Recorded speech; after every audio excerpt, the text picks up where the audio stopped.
Pag-usapan muna natin itong mga teams na posibleng makaabot sa final spot para sa playoffs at posibleng malaglag. Meron po tayong 4 na teams ngayon na nag-aagawan para sa playoff spot na yan, at alam nyo ba na itong dalawang teams ng SMC may 65% chance na makatungtong?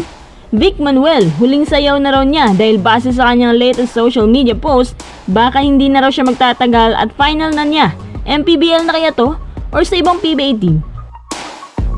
Meron po tayong 4 na teams na nag-aagawan sa playoff spot, yung 7 tsaka yung 8. Una, ang posibleng mahulog ay ang NLEX. Ang NLEX ang isa sa mga team na may counting difference lang sa mga panalo nila, o yung tinatawag nilang quotient. So kahit nanalo sila laban sa Ross, pero kapag tinali na ang quotient sa lahat ng teams at naiwanan sa bilang ang NLEX, laglag ang NLEX dahil isa sila sa may worst quotient. Bali, ang pag-asa nila ng NLEX yung ika-8 na paglalabanan ng 3 teams.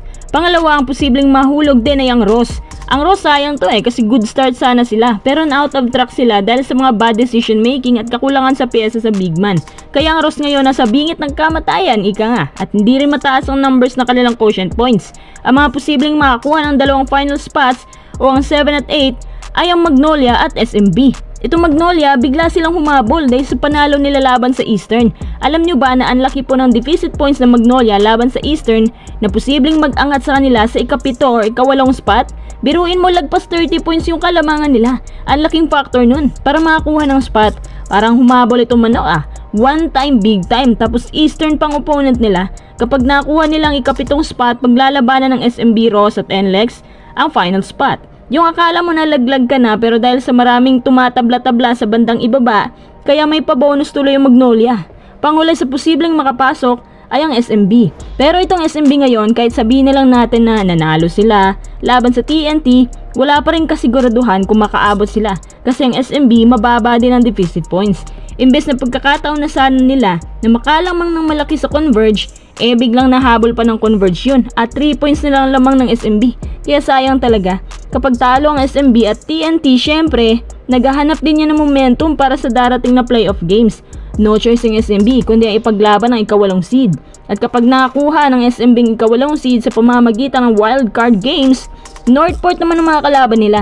At eto kapag natalo naman ng Northport sa quarterfinals, syempre, SMB yan.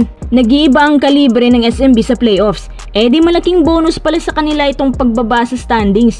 So parang kunwari nanghihina, pero yun pala, strategiya lang para makauna. Kaya pala sabi ni boss, don't panic.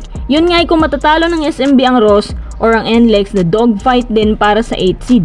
Kung tama ang prediction natin na SMB versus Northport, tapos Magnolia sa 7th spot, tapos nakaabot sila sa semis, di sila na. Meaning ganun pa rin ang PBA, walang pinagbago. At mga independent teams, intro boys pa rin.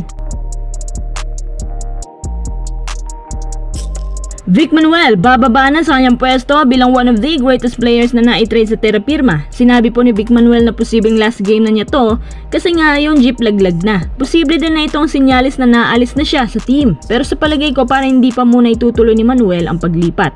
Kasi itong jeep may kaartehan. Gusto makipagnegosasyon na sobrang practical talaga. Kung ako kay Manuel, stay ka lang muna sa jeep kasi ginagamit naman siya dyan. Napansin ko din na tama naman ang pagkakabalasa sa kanila. Maganda din ang chemistry nila with Stanley Pringle. Itong si Stan, alam ko na pure business lang talagang habol niya dito, pero at least hindi siya bangko. Mas madalas na ngayon ang pagkakagamit sa kanya at nagugustuhan niya ito kasi komportable siya. No injuries. Si Manuel, kung sa MPBL siya, malaking ang bayad pero hindi naman pang long term. Pero ito sa PBA, sigurado naman ako na hawakan siya ng jeep hanggat kaya pa. Pati yung ibang bumubuhat sa kanila. At least din madalas na yung exposure niya ngayon. At malay din natin baka magka-interest pa sa kanya ang ibang teams dyan. Dahil tapos ng final game niya, tingnan na lang natin kung ano ang totoong desisyon niya after nitong conference.